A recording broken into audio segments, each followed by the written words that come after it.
మీ బంగారం తాకట్టులో ఉందా? నెల నెల వడ్డీ కట్టలేకపోతున్నారా? ఆచారి గోల్డ్ 9030022345.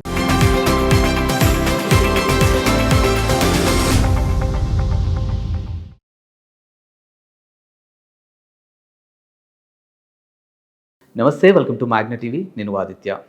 తెలంగాణలో కేసీఆర్ కూతురు కేసీఆర్ గారికి లేఖ రాసిన తర్వాత తెలంగాణ రాజకీయాలు కంప్లీట్గా మారిపోయాయేమో అనే అంశాలు కూడా వినిపిస్తున్నాయి. ముఖ్యంగా జూన్ 2వ తారీఖున ఆమె కొత్త పార్టీకి సంబంధించినటువంటి అంశాలని అఫీషియల్గా అనౌన్స్ చేస్తారు అని ఇప్పటికే ప్రతిపక్షం నుంచి లైక్ కాంగ్రెస్ నుంచి బీజేపీ నుంచి వినిపిస్తున్నటువంటి మాటలు కూడా మనం చూస్తున్నాం. మరి ఇందులో ఎంతవరకు వాస్తవం ఉంది, ఎంతవరకు అవాస్తవం ఉందో తెలుసుకునే ప్రయత్నం చేద్దాం. ప్రస్తుతానికి మనతో పాటు స్టూడియోలో ఉన్నారు ప్రముఖ అనలిస్ట్ రామ్నాథ్ గారు. సార్ అడిగి మరిన్ని విషయాలు తెలుసుకుందాం. సార్ నమస్కారం. సార్ నమస్తే ఆద్య. కవిత గారు రాసినటువంటి లేఖ తెలంగాణ రాజకీయాలను ఇలా తిప్పిందేమో అనిపించింది.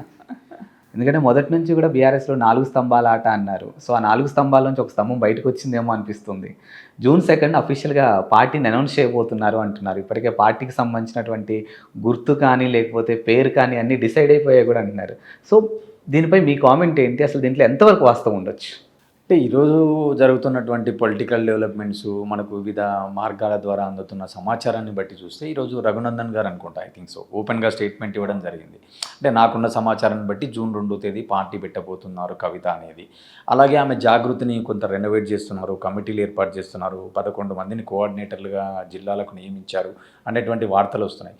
ఒక సైడు కాంగ్రెస్ అధిష్టానంతో టచ్లోకి వెళ్ళారు, అధిష్టానం కొంత విల్లింగ్ ఉంది ఆమెను కాంగ్రెస్లో చేర్పించుకోవడానికి. కానీ ఇక్కడ ఉన్నటువంటి రేవంత్ రెడ్డి కానీ ఇక్కడ ఉన్నటువంటి స్థానిక నాయకత్వం ఏంటంటే మనం కేసీఆర్ కుటుంబంలో కలహాలు పెట్టినట్టు అవుతుంది, సో కొంత మనం వేచి చూద్దాం అనేటువంటి కథనాలను కూడా చాలా పత్రికల్లో వస్తున్నాయి.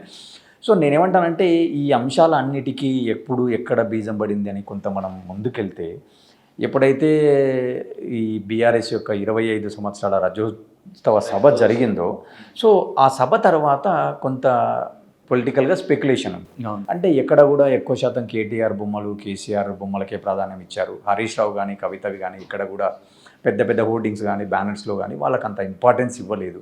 అంటే వాళ్ళకి ఏమన్నా పొమ్మని లేక పొగ పెడుతున్నారా అంటే కేటీఆర్కు ఇండైరెక్ట్గా మీడియాలో లీకులు ఇస్తూ నెక్స్ట్ కేటీఆర్దే వారసత్వం, కేటీఆర్దే బీఆర్ఎస్ కాబోయే ముఖ్యమంత్రి కానీ రేపు కేసీఆర్ తర్వాత కేటీఆర్ అనే ఒక ప్రొజెక్షన్ ఒక వర్గం బలంగా చేస్తుంది అనేటువంటి చర్చలు మనం ఆ సభ తర్వాత చూసినాం. సో ఈరోజు కవిత జైలుకు పోయినప్పుడు కూడా ఒక చర్చ జరిగింది. కవిత కూడా జైలుకు పోయింది, తర్వాత కవితనేమో చీఫ్ మినిస్టర్ అనే చర్చలు కూడా చూసినాం. ఎందుకంటే రీసెంట్గా ఏపీలో జగన్మోహన్ రెడ్డి గారు జైలుకు వచ్చిన తర్వాత సీఎం కావడం, తర్వాత చంద్రబాబు నాయుడు గారు, ఇటు సైడ్ రేవంత్ రెడ్డి గారు కూడా. సో ఒక సందర్భంలో రేవంత్ రెడ్డి గారు మాట్లాడుతూ కూడా ఆయన కూడా అన్నాడు కవిత కూడా జైలుకు పోయింది, ఆమె కూడా రేపు సీఎం కావచ్చేమో అన్నట్టుగా ఆయన కూడా కార్డియాలో ఒక సందర్భంలో మాట్లాడారు. అవునవును. సో అంటే ఇన్ని చర్చల మధ్యన ఆమెలో కూడా కొత్త ఆలోచనలు ఏమన్నా, ఆవిడ జైలు నుంచి బయటికి రాగానే అందరూ కూడా సీఎం సీఎం అని అరిచారు. అంటే ఆమెలో కూడా ఏమన్నా కొత్త ఆలోచనలు రేకెత్తాయి. ఈరోజు ఒక పత్రిక 2 అడుగులు ముందుకేసి భవిష్యత్తులో తెలంగాణకు కాబోయే తొలి మహిళా ముఖ్యమంత్రి అని కూడా హెడ్లైన్ పెట్టడం కనపడింది. అంటే నేనేమంటానంటే సరే పొలిటికల్గా ఎవరి కథనాలు ఎవరు వడ్డించేటువంటి వార్పులు వాళ్ళు చేస్తుంటారు. ఒకవేళ నిజంగానే వాళ్ళ మధ్యన గ్యాప్ ఉన్నట్టయితే అది ఎక్కువ రోజులు దాగదు. ఎందుకంటే ఈరోజు జగన్మోహన్ రెడ్డి షర్మిల గారి ఎపిసోడ్ మనం చూసినాం. ఒకవైపు ఏపీలో ఆమె బయటికి రావడం, పార్టీ పెట్టుకోవడం, మళ్ళీ తిరిగి ఆమె కాంగ్రెస్లో పోవడం జరిగింది. సో ఈరోజు కవిత కూడా ఆ పరిణామాలు చూసినటువంటి పిదప అంటే ఈ కవిత కూడా చాలా సందర్భాల్లో కొన్ని మాటలు అన్నారు. అంటే వాళ్ళ నాన్నగారు కూడా ఏమన్నారంటే ఆ రోజు షర్మిల పార్టీ పెట్టినప్పుడు పార్టీ పెట్టడం అంటే పాన్ డబ్బా పెట్టినంత ఈజీ కాదని చెప్పి ఆయన శైలిలో చెప్పడం జరిగింది. ఆ రోజు పవన్ కళ్యాణ్ గారు జనసేన పెట్టినప్పుడు కూడా ఇదే కవిత కొన్ని మాటలు మాట్లాడడం జరిగింది.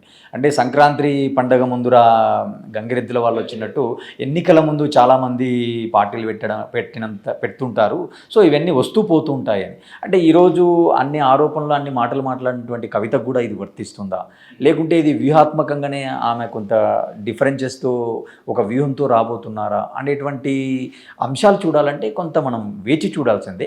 కాకపోతే ఏంటంటే ఒక విషయం మనకు స్పష్టంగా ఏం కనపడుతుందంటే కవిత కొంత ఇండిపెండెంట్ ఉమెన్.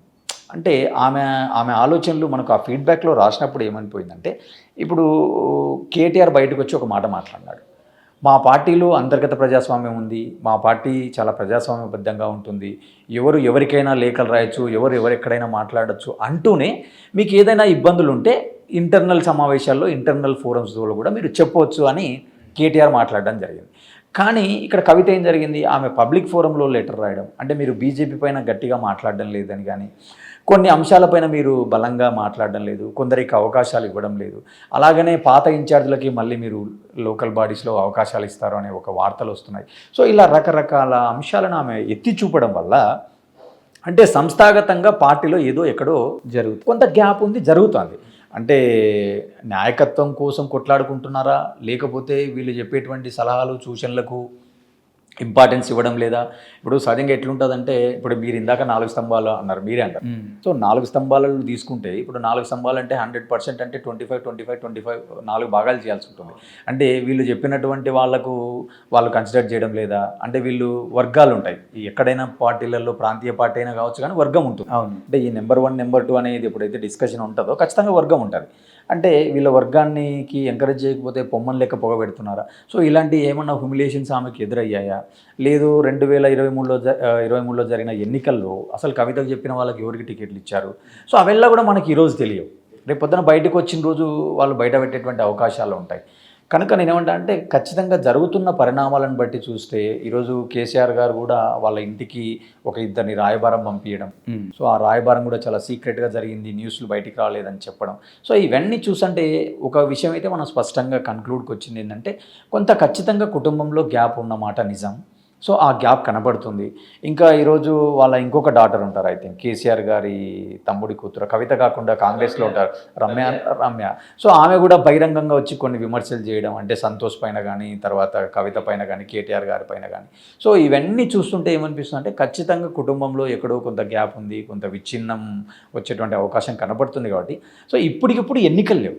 ఏమంటే తెలంగాణలో ఇప్పుడు ప్రభుత్వం ఏర్పడి కేవలం రేపు డిసెంబర్కు 2 years అవుతుంది. సో ఆల్మోస్ట్ ఒక 1.5 year అయింది అనుకుంటే, ఇంకా ఒక 3.5 years మనకు పీరియడ్ ఉంది.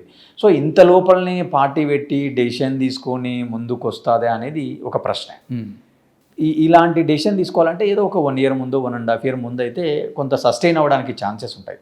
ఒకవేళ ఈరోజే మనం ఒక ఫోరం పెట్టుకొని సస్టైన్ అవ్వాలంటే చాలా కష్టం. మళ్ళీ ఈరోజు ఏమైపోయింది, ఆల్రెడీ బీజేపీ ఇంకొక కౌంటర్ ఇస్తుంది. అంటే కేటీఆర్కు కవితకు ఈ గ్యాప్ రావడానికి కారణం ఏంటంటే వాళ్ళ ఆధిపత్య ధోరణిలో కారణం ఉన్నా కూడా ఇంకొక వ్యూహం కూడా ఉండొచ్చు అనే ఒక చర్చ వస్తుంది. ఏం చర్చ అంటే ఈరోజు బీఆర్ఎస్లో గిట్టని వాడు కాంగ్రెస్లోకి బీజేపీలోకి పోకుండా కవితా వర్గంలోకి పోతారు అని. అంటే ఇప్పుడు కేటీఆర్కు హరీష్ రావుకు సరిపోని వ్యక్తులు కానీ, బీఆర్ఎస్ పైన అసంతృప్తి ఉన్న వాళ్ళు బీజేపీలోకి కానీ కాంగ్రెస్లోకి పోకుండా సో కవిత పెట్టే కొత్త ఫోరంలోకి పోయేటువంటి అవకాశాలు ఉంటాయి. అది కూడా వాళ్ళు ఆడుతున్నటువంటి ఒక వ్యూహం అవ్వచ్చు. అండ్ ఇంకొకటి, ఇప్పటికే కాంగ్రెస్ సర్కార్ అధికారంలోకి వచ్చాక వీళ్ళకి నోటీసులు ఇస్తూనే ఉన్నారు. ఇప్పుడు ఆయనకి ఫార్ములా ఈ దాంట్లో ఇచ్చారు, ఇప్పుడు వీళ్ళకి ఈయనకి కాళేశ్వరంలో ఇచ్చారు. కేసీఆర్ గారు కూడా రేపు 5వ తేదీ రాబోతుంది. అవును. మళ్ళీ ఫార్ములా 1 పైన రేపు 2వసారి కేటీఆర్ కూడా నోటీసులు ఇచ్చారు. సో వీటన్నిటిని డైవర్ట్ చేయడం కోసమే వాళ్ళ కుటుంబంలో ఆడుతున్న డ్రామా అంటూ కాంగ్రెస్ వాళ్ళు మాట్లాడుతున్నారు. నేనంటే కాంగ్రెస్కు ఇప్పుడు కవితను చేర్చుకోవడం వల్ల వచ్చే లాభం కానీ, కవితను చేర్చుకోకపోవడం వల్ల జరిగే నష్టాలు కానీ ఏం లేవు. కాబట్టి సో కాంగ్రెస్ పార్టీ కొంత వేచి చూచే దూరంలోనే ఉంటుంది తప్ప ఏదో ఈరోజు కవిత వస్తే మేము కండువా వేస్తాం, కవితకు సాదర స్వాగతం పలుకుతామని చెప్పరు. ఎందుకు చెప్పారంటే కవితకు లిక్కర్ కేసు ఉంది. ఆ రోజు లిక్కర్ కేసులో కాంగ్రెస్ ఎంత ఆమెను ట్రోల్ చేసిందో, ఎంత ఆరోపణలు చేసిందో, అంటే ఒక మహిళ ఇంటి కూడా లిక్కర్ బిజినెస్లోకి ఎంటర్ అయిందని చెప్పి ఇదే కాంగ్రెస్ పార్టీ ఆ రోజు దాన్ని ఒక అస్త్రంగా తీసుకోవడం మనకు కనపడింది. సో ఇవన్నీ చూసినప్పుడు ఇమీడియట్గా కాంగ్రెస్ అవన్నీ మర్చిపోయి ఆమెకి ఏదో వెల్కమ్ పలుకుతారని కూడా మనం అనుకోలేము. కాకపోతే ఏంటంటే ఇక్కడ చూడాల్సింది ఏంటంటే పాలిటిక్స్ నేను చెప్తుంటాను కదా, పాలిటిక్స్ ఈజ్ ఆల్వేస్ డైనమిక్. పాలిటిక్స్లో ఏదైనా ఈక్వేషన్ ఈజ్ మోర్ ఇంపార్టెంట్. అంటే కొందరు ఖచ్చితంగా మన దగ్గరికి సమీకరించాల్సి ఉంటుంది, కొన్ని వర్గాలను దగ్గర చేసుకోవాల్సి ఉంటుంది.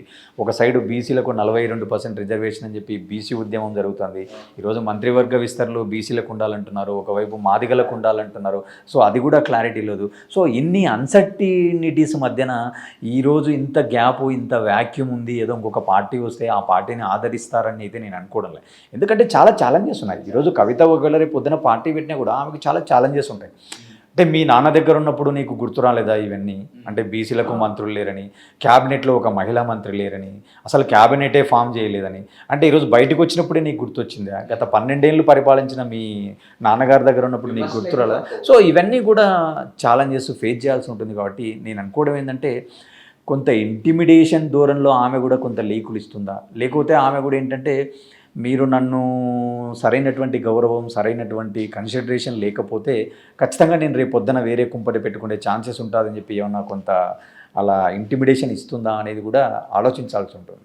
సో అందరూ అన్నట్టు June 2 వరకు మనం కూడా వెయిట్ చేయాల్సిందే. జూన్ 2 ఏంటంటే తెలంగాణ ఫార్మేషన్ డే కాబట్టి ఖచ్చితంగా ఆ రోజు ప్రభుత్వ పరంగా తెలంగాణ అవతరణ దినోత్సవాలు ప్రభుత్వాలు నిర్వహిస్తాయి. పార్టీలు ఆ పార్టీ కార్యాలయాల్లో జెండాలు ఎగరవేస్తారు.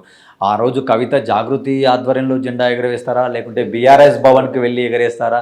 So let it be wait and watch. Yes, thank you sir. Thank you.